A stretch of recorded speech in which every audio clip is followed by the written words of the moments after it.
Okay, I think we might be live.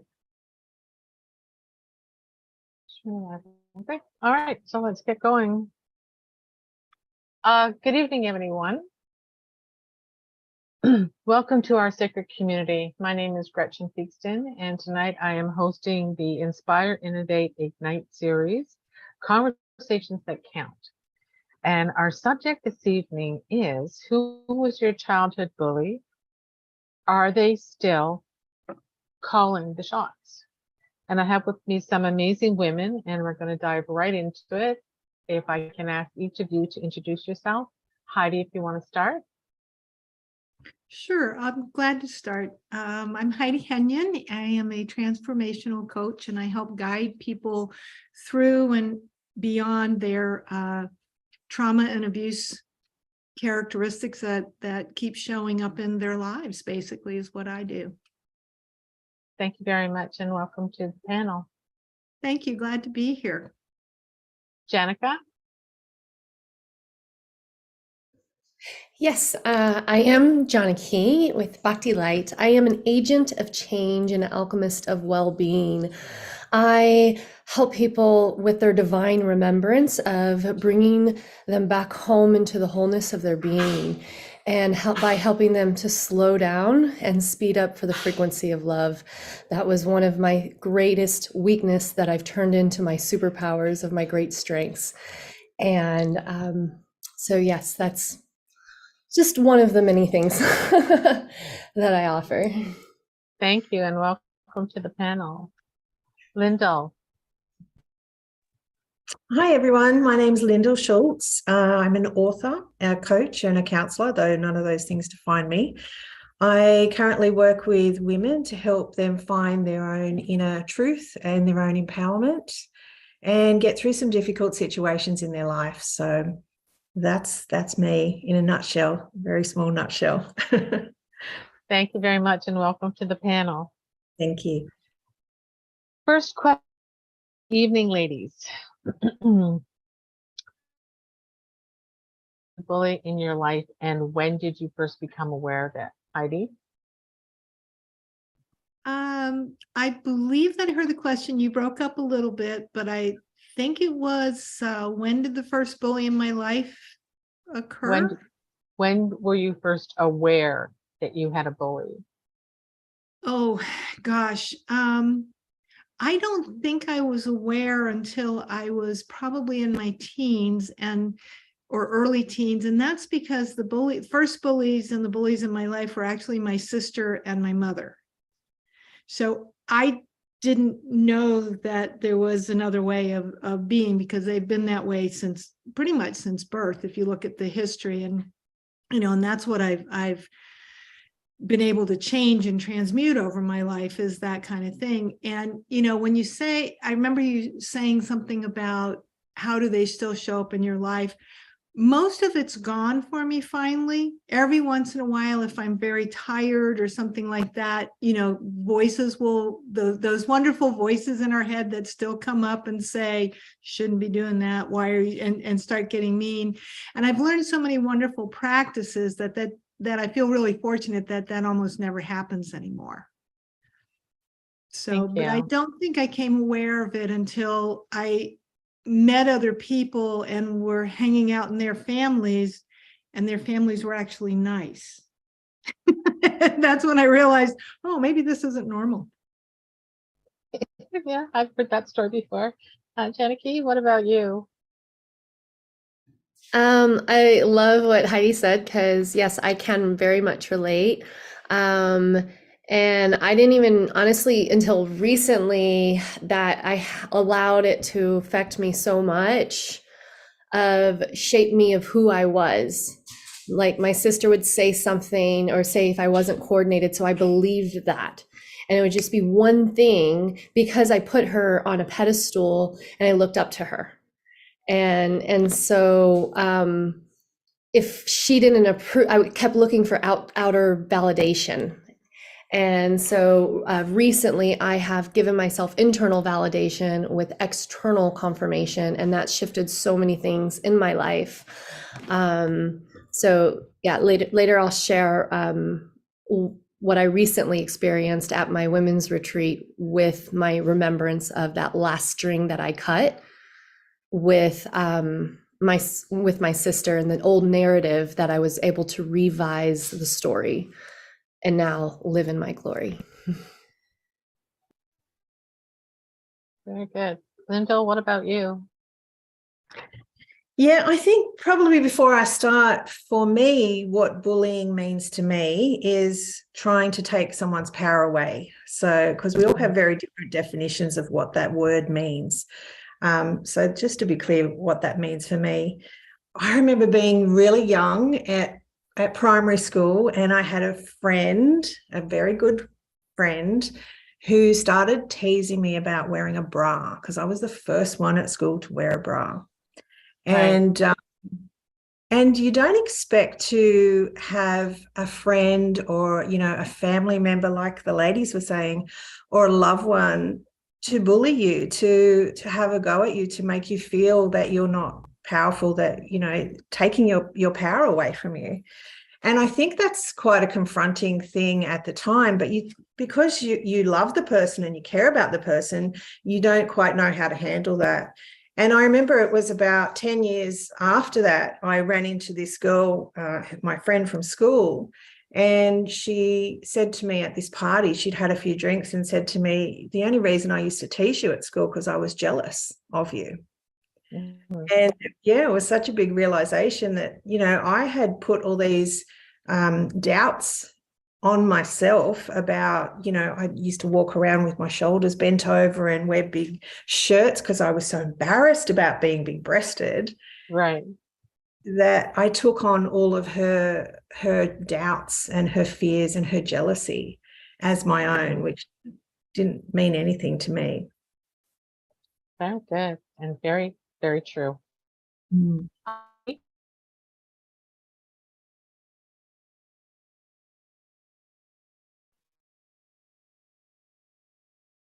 What the bullying was all about.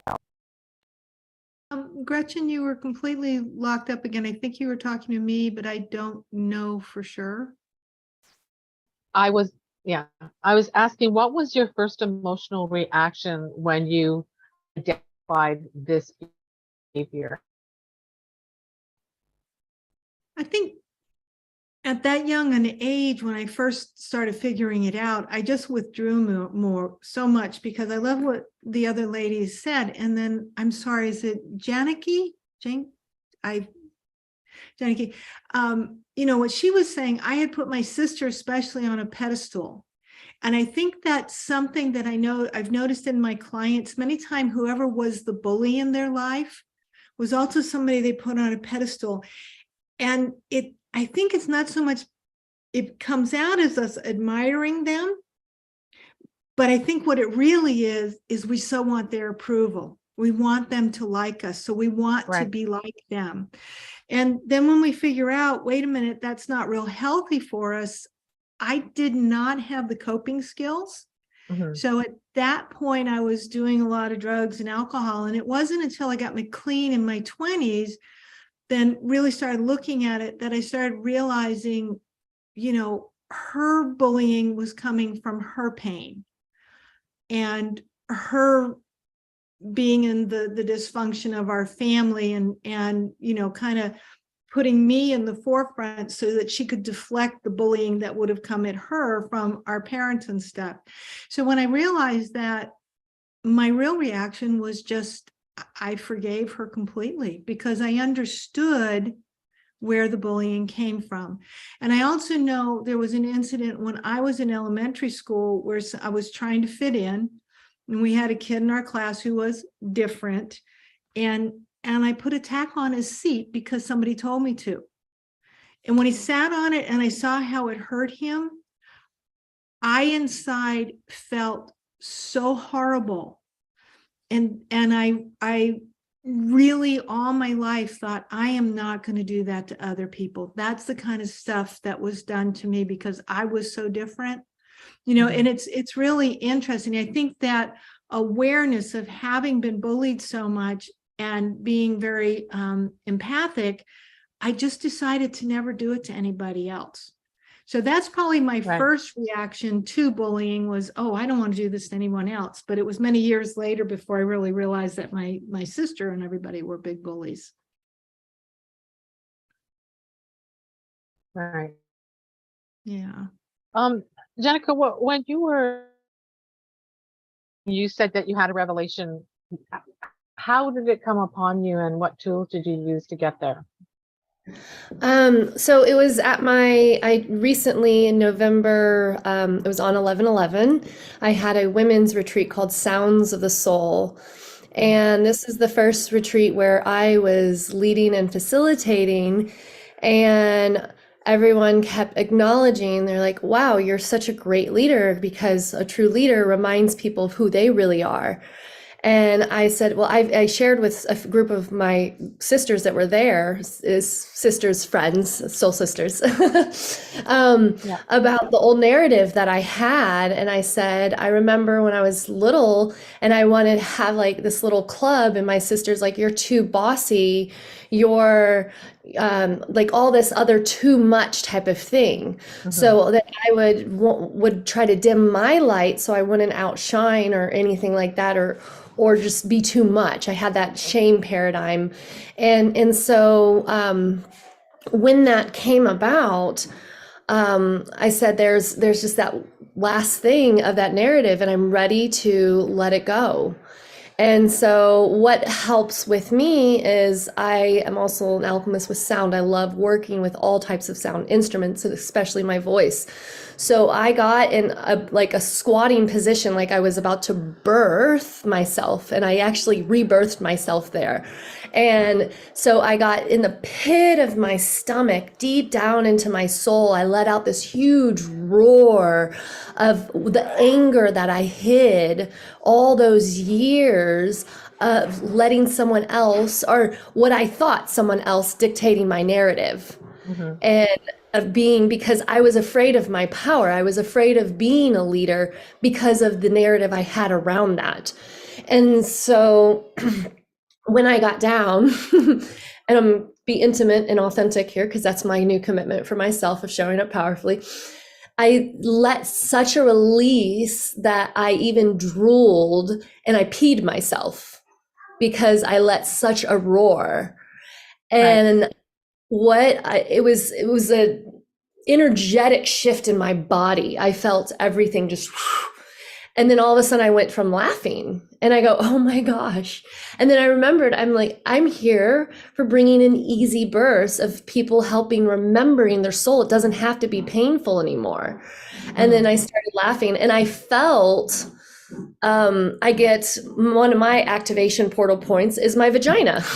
Right. So I felt activation deep in my vagina, almost like there's a snake going up it. I'm like, whoa. And then found out more of that was more the Kundalini energy awakening. And so the moment right after I had that release, my sister walked in. Oh, wow. And they were all my other groups of sisters, we'll call them, my soul sisters, my galactic family. They're like, how beautiful is this? Because my birthday is November 15th. They said, you gave yourself the most beautiful birthday gift. You gave yourself a supportive group of women who honor you fully and are inspired by you. And you get to lead powerfully in front of your sister. Right. Yeah. That must have been quite a moment. Oh my God. And then she even texted me because she stayed for 24 hours. She's an amazing yoga therapist with her tools of really getting your body in your container so you can hold all our energy in. So I brought her in, very grounding and bringing order in. She's really great with just her energy alone brings order. And so she shared with me, she sent me a message. She goes, I'm so proud of you. And she was sharing with some of my other sisters, and she goes, I got to see my sister in a new light. And she shared, Janaki, she goes, what we've done here, we've shifted paradigm for all sisterhood. And then I had other women come up and they're like, I feel I healed my relationship with my sister just witnessing you and your sister. And then one lady, even her sister has transitioned and no longer on the earthly realm. And she says, I feel a deep connection with my sister and the wounds. And so just her acknowledgement, and our relationship now is so different. So now we agree to work through when those triggers come up versus trying to run, because so that was my my powerful experience. I had to do a really deep release, and I visioned cutting that last string that was holding me down. Right. Well, That that's I a was very beautiful story. Thank Thank you. you for sharing that. You're welcome. Lyndal, do you think that the first bullying often comes from within our own family? Well, I think that depends on your conditioning and your patterning, what you brought up with. I don't know if you've heard of something called enmeshment trauma. It's where you have two or more people in a family dynamic that have unclear boundaries. And what can happen with that is you might have, say, for example, a parent that has really high expectations of a child, and that in itself can be a form of bullying. So it really depends on the family dynamic. Like I've worked with people that have had a really healthy family dynamic, and I've worked with people that have had a very toxic family dynamic.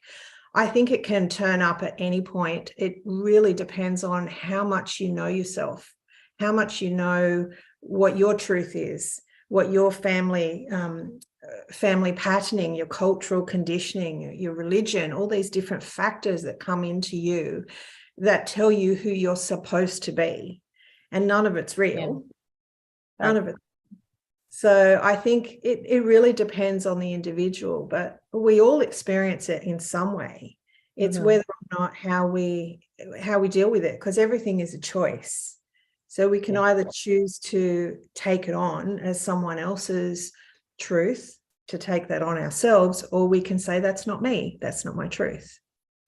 So what advice would you give to parents as they're raising their children to help them through these situations that they may face outside their family or even within the family grouping?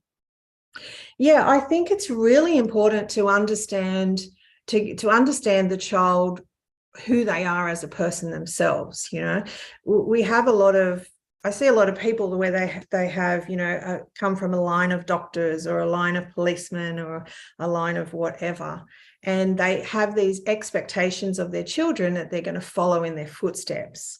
Or you might have a situation where a parent is going through a really traumatic event and they're using their child to ease their pain effectively. And all of these things can create doubt within the child. So it can create a situation where they don't really understand who they are, or they don't feel that they've got a purpose. Right. And they can turn into, down the track, people pleasers, or people that have to rescue others or give their power away to others. You know, it's like being in a situation where I give to other people first before I look after myself. And that's not a situation. So, and narcissism, I mean, that's another thing. When you have narcissistic parents as well, that's another factor that will impact a child, and will also put them in a situation where they have troubles trusting people as they get older.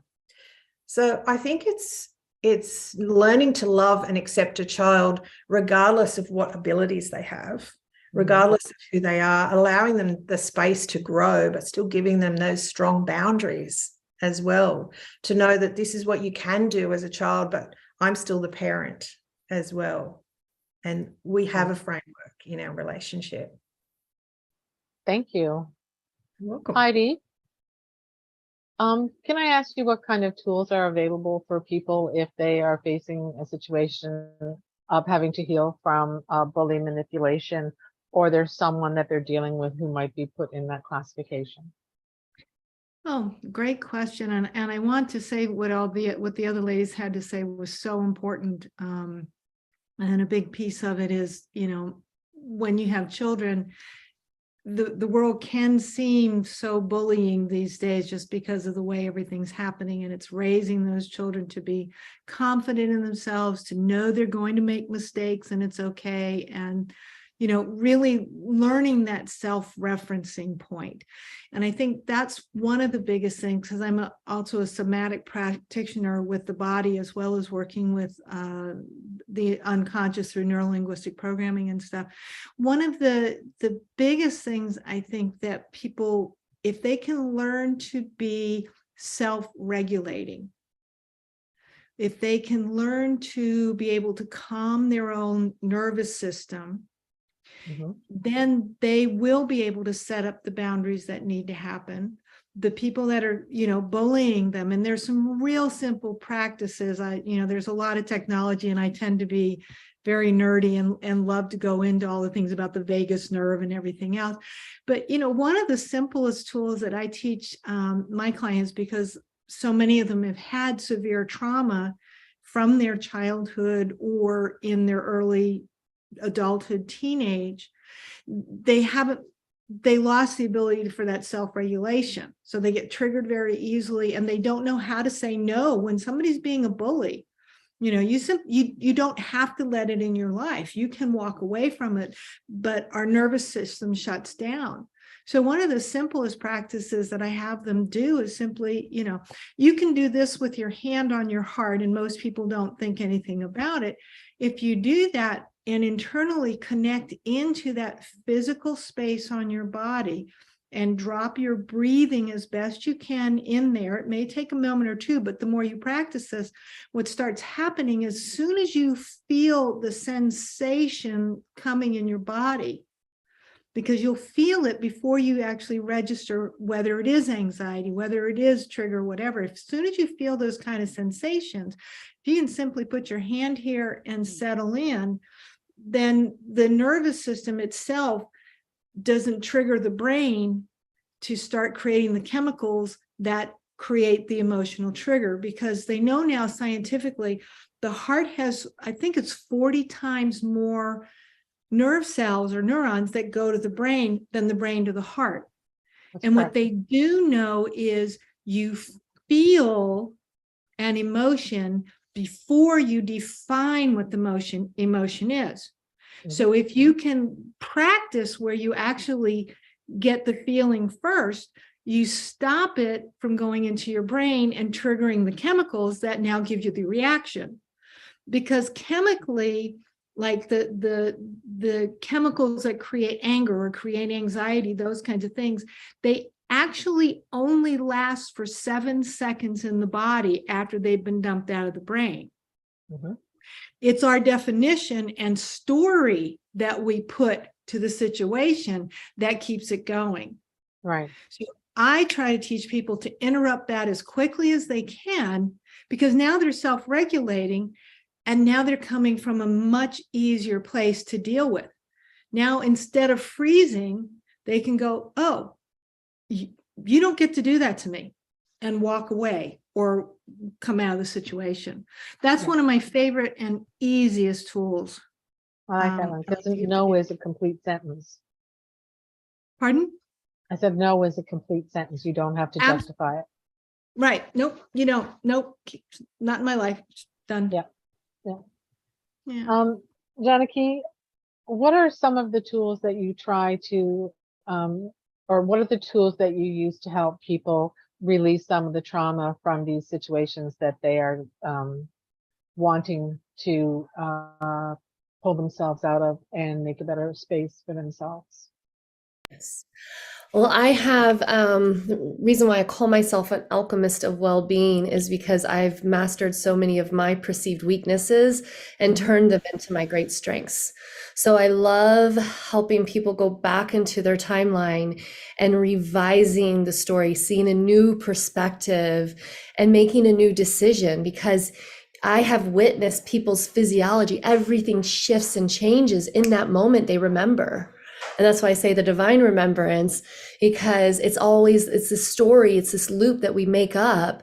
And when we go back and what I say is looking through the lens of love, seeing through the eyes of God, shifting from a bird's eye view versus right in the situation of where you're in the reaction state. Right. And able to, so that's one of my favorite tools. And I also am one for embracing all of my feelings, because I truly believe we're here for experiencing all the spectrums of life. And so, like with my children, I let them, it's okay if you're angry. Don't try to make them feel better. Don't make their feelings wrong. It's okay if you're angry. Now, it's not okay if you're going to project violence with your sister or anything. And you can express your anger, because I was that child that would run and hide or stuff my anger. And my husband said, your mom praised you as being the good girl, which used to be a trigger word for me. And because that's how I became into my people pleasing. And the angel, and he says, really, you're a volcano waiting to erupt. So really allowing yourself to first acknowledge, what are you actually feeling? Because our feeling world is connected into our heart. So when we again connect into our heart space, we're connecting to our feeling world. When we connect into our feeling world, we're tapping into the subconsciousness of the unconscious mind, of the things that we're unaware of yet, because we're 5% of our knowing, and it's the knowing that gets in the way. It's what we think we got it figured out, because head wants to justify, rationalize, make sense, tell stories, and heart remembers. It's the tapping in of the remembering. And so what I found the most important is first acknowledge, what are you really feeling? Because I was that one, rainbows, but it's all good, I'm fine. And those aren't even really feelings. So yeah, I've met a lot of people like you through my life. yeah, Let's put the glasses back on. Yeah.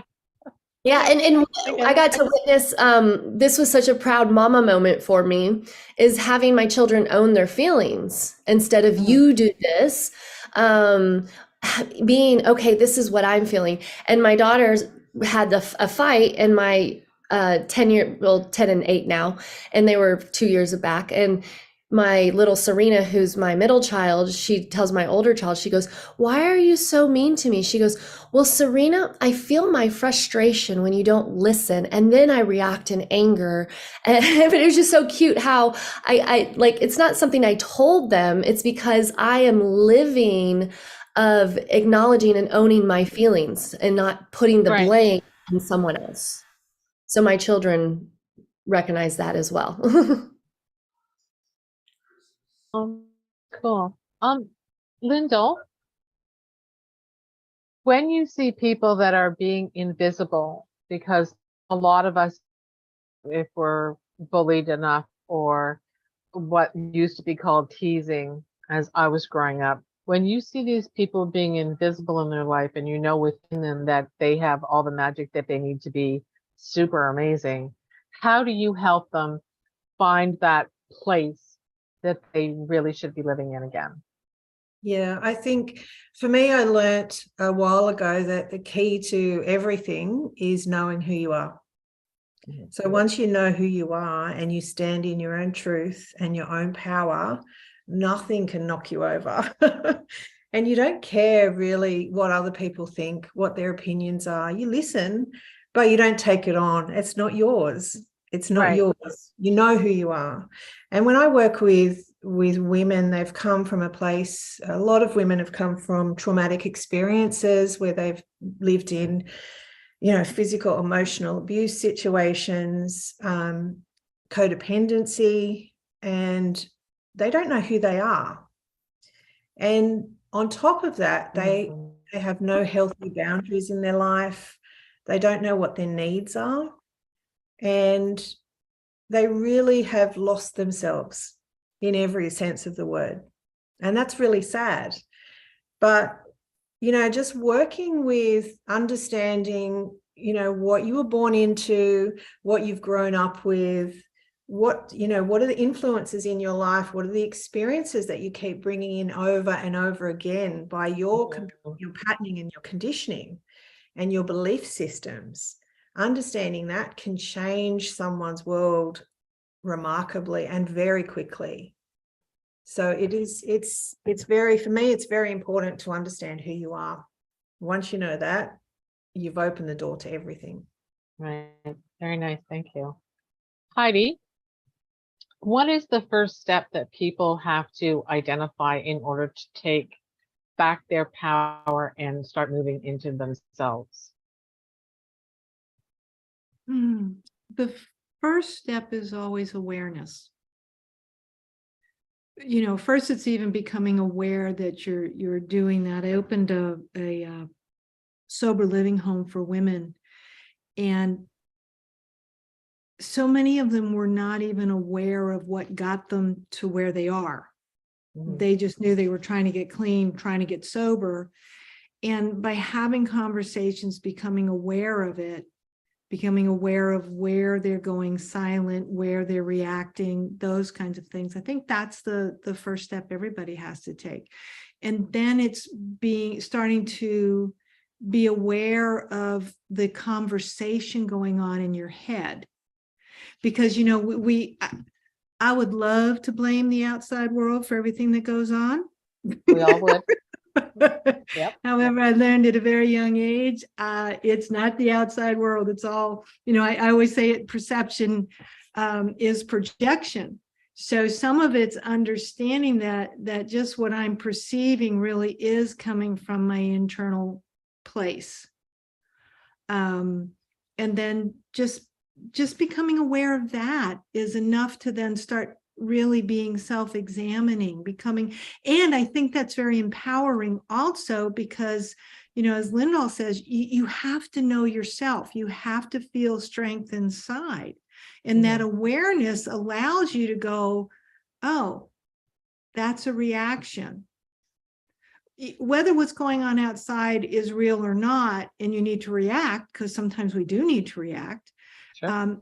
Just that inner awareness. And then I think the next thing that I really work with my clients on is cultivating a strong relationship with themselves. We need to be our own best friends. Yeah. You know, before we are born, we have this body through the whole gestation period.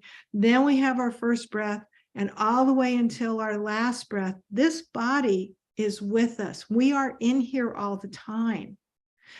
Become best friends with your own body, because again, the reactions that we have, you know, it's lovely to feel, yet when you've become addicted to sort of I hate using the word negative, because I don't think emotions are positive or negative. They're an energy, but there are emotions that are not supportive to us.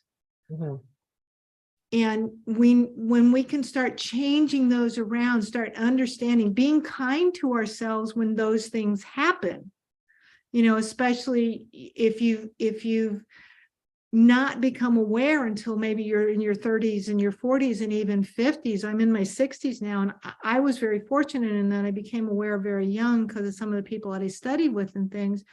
I have worked with women and men who are in their 50s and really have no understanding of this relationship that they have with themselves, and that they can have conversations with themselves, and that those voices that are coming up in their head are really parts of them that are either scared, feel I need to be protected. So they're not really beating you up, you know, because so many people that have been bullied turn into their own bully.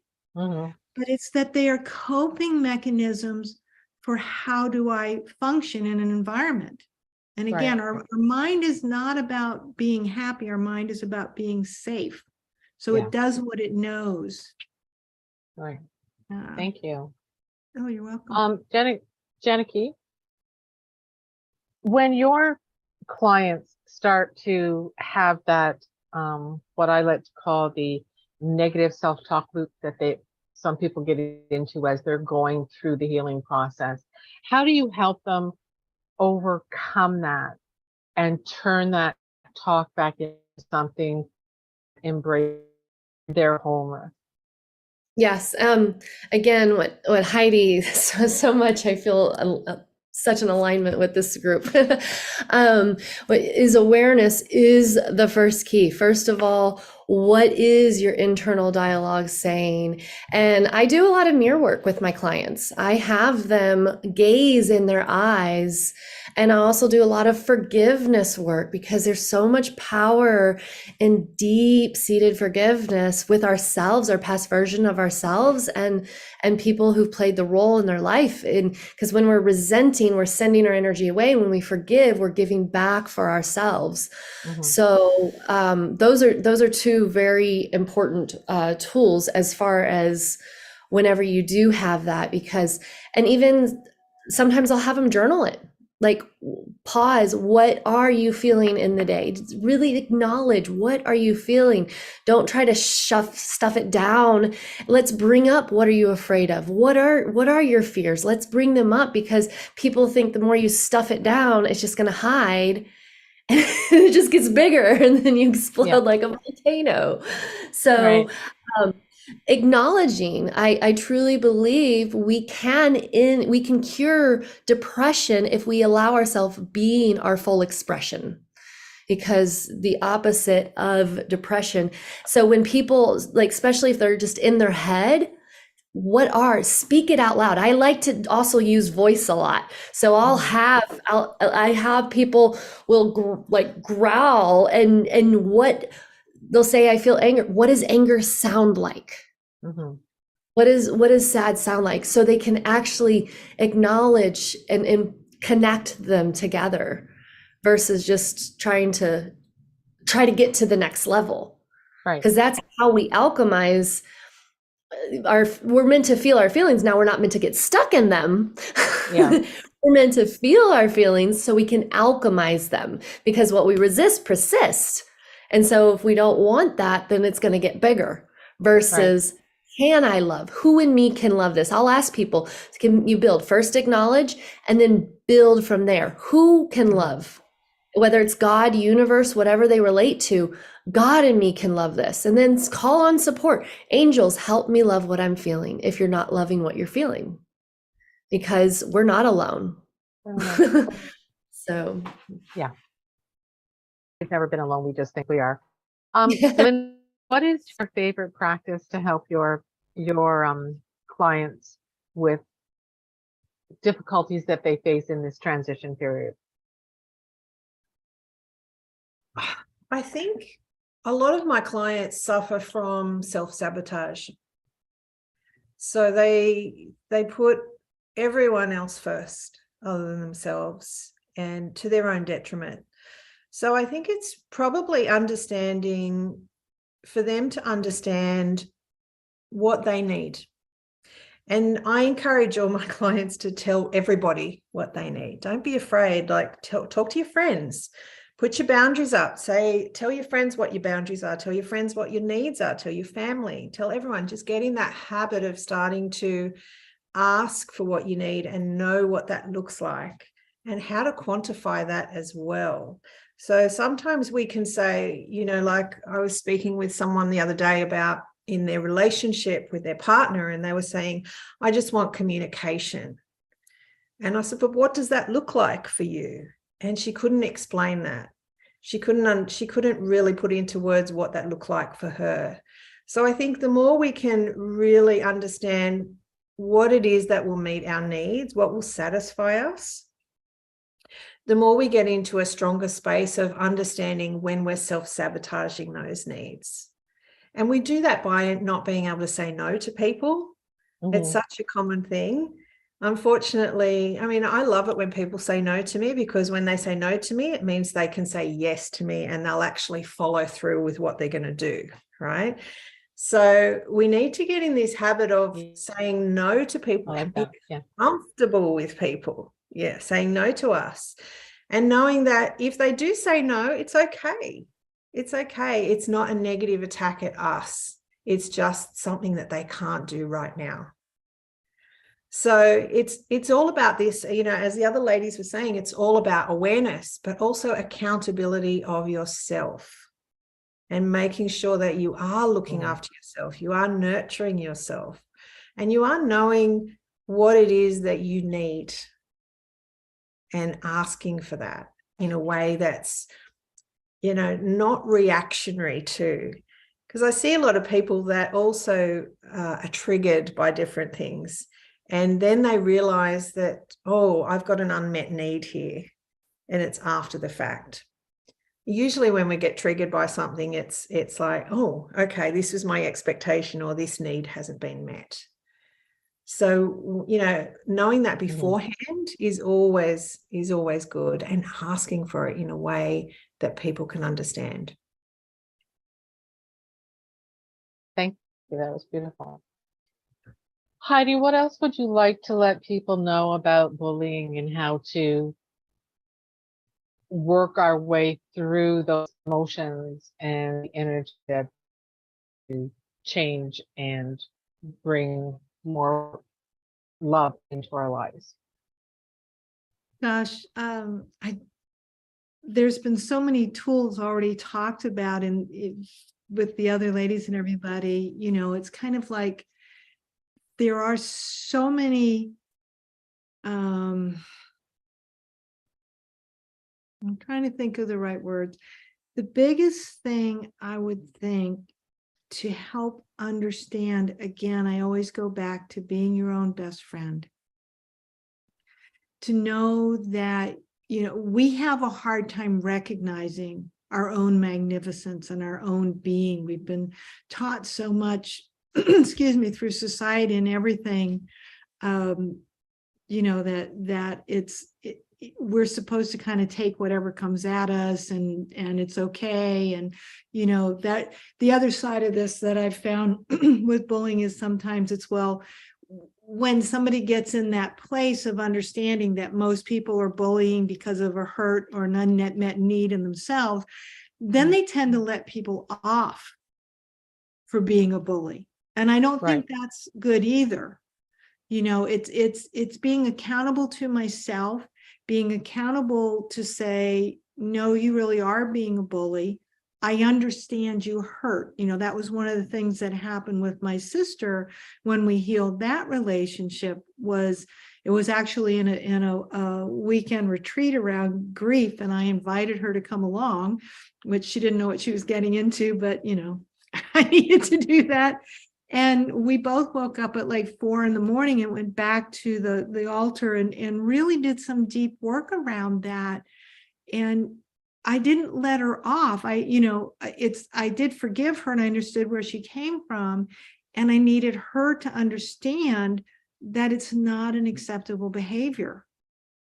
You know, not just in my life, but probably in other people's lives, because when people are bullying, they don't really realize they're unconscious. You know, you're now becoming aware, and they're still in the unconscious reaction, and you've come out of that unconscious reaction. So I think that would be the other level, is once you sort of becomes more solid in yourself and have that awareness, don't let people off the hook. Don't have to be mean to them. Don't have to do anything like that, but you don't let them off the hook. And that's part of that, setting those really good boundaries. Right. You know, it's real important to start setting those boundaries and keeping them. Yeah. Because that's the other thing when I work with my clients, it's set a realistic boundary that you are going to keep. If you say, you know, if they're in a semi-abusive relationship, not a really mean relationship, but their partner really doesn't understand their bullying, and you decide you're not going to let that happen anymore, then you have to do that. If you said, when you do XYZ, I'm walking away, and you don't walk away, then you're just telling the person that you're not really serious about it, and they don't feel a need to even think about changing. So that's a big thing, is setting those boundaries, keeping them, and making them realistic, knowing you are going to do that. So that would be sort of my next level of somebody that's just starting to work in this. There's lots of other tools and things as you get that awareness for clearing things out, really becoming aware of those unconscious and things like that. But in the beginning, for me, it's always you learn to self-regulate, you know, hand on the heart. Okay, I'm back to present, setting a clear, realistic boundary and sticking with it, and being kind to yourself. Thank you. Can you let everybody know how they can get in touch with you? My website is my name, HeidiHenyon.com. And I've written 3 books that you can download a copy of, an electronic copy of if you'd like. And I'd love to hear from you. I love to know how I can help. And up there is the ability to have a half-hour complimentary, let's just talk, see what's going on in your life, see how I can help you in that period of time. Because lots of times there's just little tricks we can learn, even in 15 minutes to a half hour, that if we practice them, will make all the difference. I like simple. I've been in those environments that were, they had wonderful processes, but they were so complicated that when the hit the fan, those processes went out the door because I'm just trying to function now. So I tend to be somebody that tries to keep it as simple as possible and as easy as possible. And then we can do other things later. So. Well, great. Thank you very much for being here. Thank you. I've really enjoyed this, and really enjoyed, if I don't get a chance to say, I've been taking notes on everything that everybody said, because there's just so much knowledge that comes out of these panels. I love doing them. Thank you all so much. Janaki, you're up. Best advice and how can people reach you? Yes, my best advice. One of the tools I love using, of course, is your breath. Just giving yourself permission to slow down and take a pause and breathe. And I'll use my children, for example. My oldest sometimes I perceive her as bullying my youngest. And so my youngest will come to me and I said, is that how you feel? So allowing yourself to acknowledge that you have the choice of your feelings. And also, I live by this: you spot it, you got it. So if you see it in someone else, it is in you in some way, shape, or form. And so it's not, I used to be the spot it, you got it, and then go into this blame paradigm, like, oh no, what's wrong with me? It was like this shame, blame kind of thing. And it's, you spot it because you're the one to raise it to love. You're the one. And so when you, like, if someone's pointing a finger at you or you're pointing a finger at them, awareness is such a huge, huge key. Mm-hmm. Awareness of what are you feeling? What are the thoughts that you're thinking? So, that's one of my simple ones, is you spot it, you got it. I like that one very much. And where can people find you? Yes. I have my website. It is being built. I let it dissolve in 2020. It is Bhakti Light, BHAKTILIGHT, bhaktilight.com. And on Instagram, I also have Bhakti Light. And on my Facebook, that's where I do most of my social stuff, is Janaki, JANAKI, Mayhill, MAYHILL. So those are the platforms that I am involved with. And I have an ebook that I'm creating, and my chakra course, that this will be my 10th year of offering that. And I do it a little different and diving into our feelings of each chakra related and doing it through different journeys. So, well, thank you very much for being here. It's a delight. Lyndal, your final thoughts. Hi.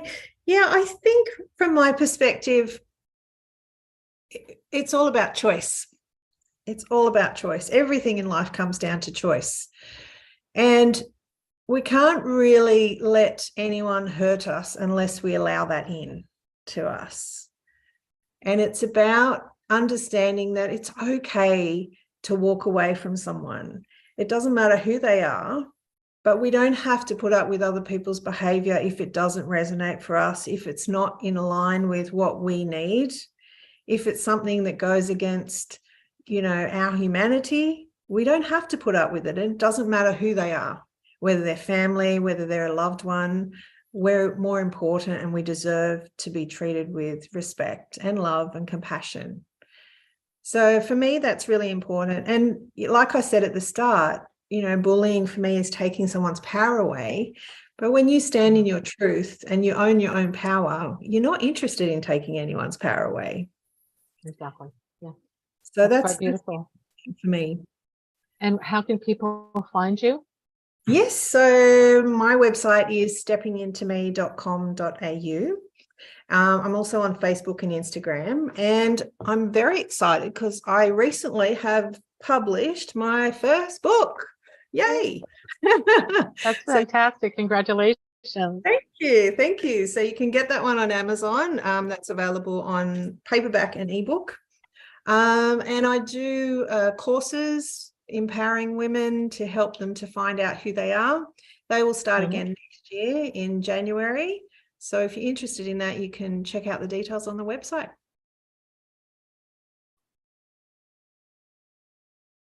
That's wonderful.